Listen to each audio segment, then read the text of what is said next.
This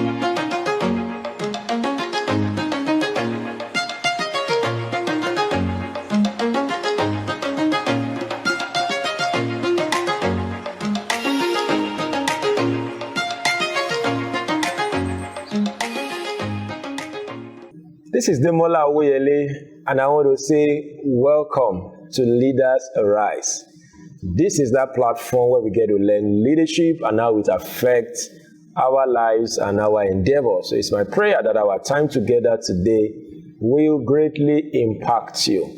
Okay, so for some episodes now, about 2-3 episodes ago, I started discussing delegation strategies.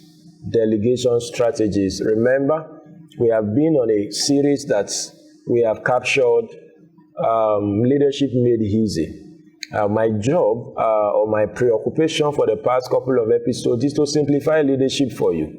So help you to see that leadership is not as complex or as difficult as people seem or people think. And one of those things you must realize is that delegation is one of those powerful things or powerful principles to simplifying leadership.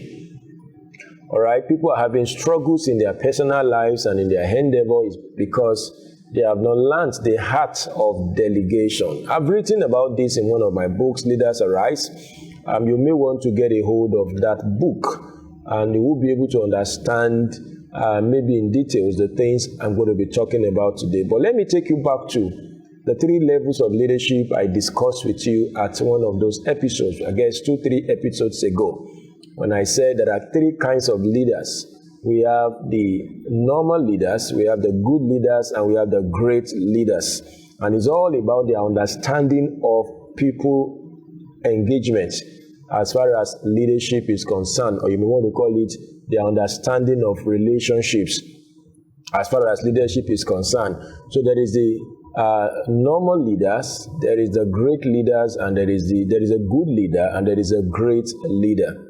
All right. So who is a normal leader? A normal leader is a leader that does things for people. All right. And that to me is the lowest level of leadership, where you get to the point where you do things for people. And of course, as you mature or grow in life, you move to that next level that I call good leader. So who is a good leader? He is one that does things with people. Remember, I said the normal leader is one that does things for people. A good leader is one that does things with people. Then, of course, the last category is the great leader. Who is a great leader? He is the one that does things through people.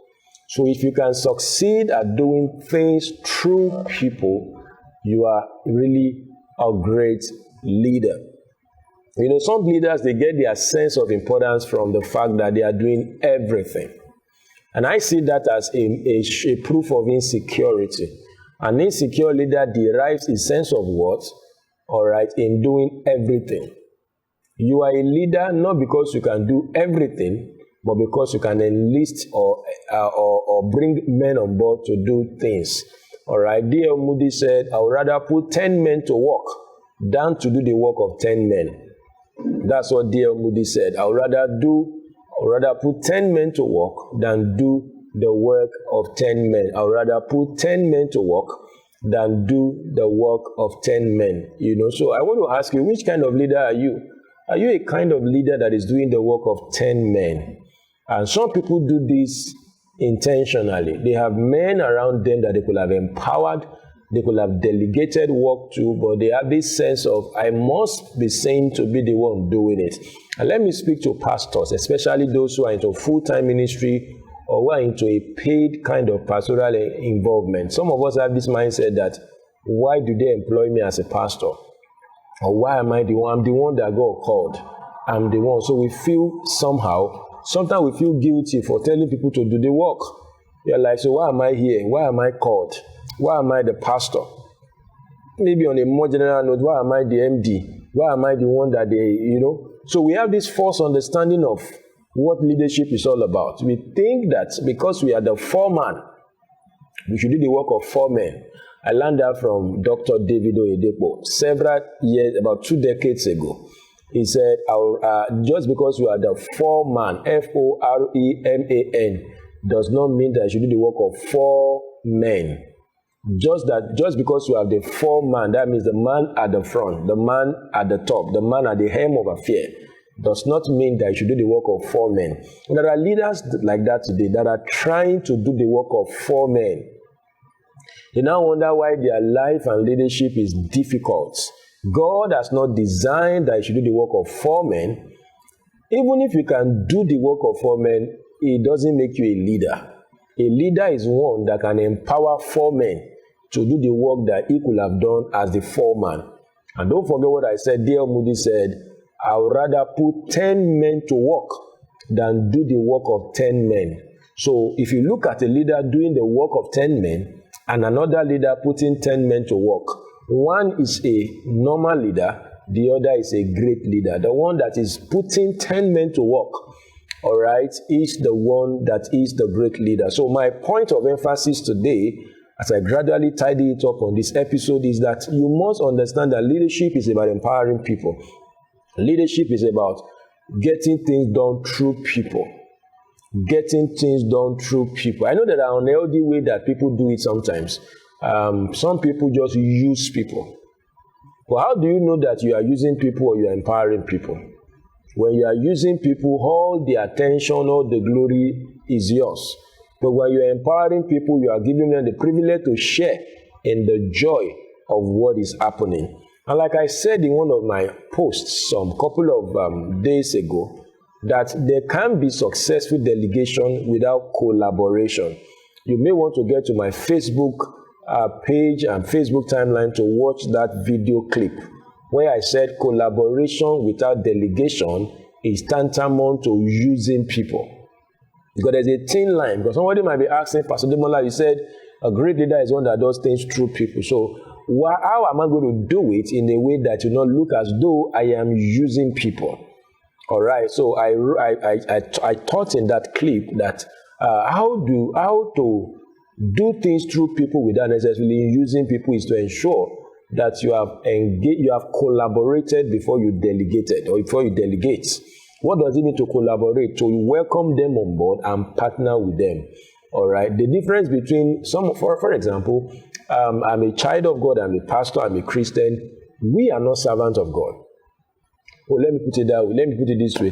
Some people have the idea that we are slaves. We are not slaves. The difference between a slave and, permit my usage of a servant in the context of Christianity, we are servants of God, not because we are slaves. Some people have this idea that they are slaves of God. You know, a slave does not have an opinion. A slave has no relationship, as it were, with the master. He just goes by the instruction of the master. Go fetch water, go carry that log of wood, and all of that. That's the way some people are doing things through people. They just give command, go and do this. They don't welcome collaboration. They don't bring them on board. So if you have a slave around you, you don't welcome the person's suggestion. And that's the way some people do their leadership. They use people. And you must be careful of using people. All right? The alternative to using people is building people. So how do I know that you are using or building people? When after some couple of time, people cannot tell how that leadership has bettered their life or had improved their life, you have just used them.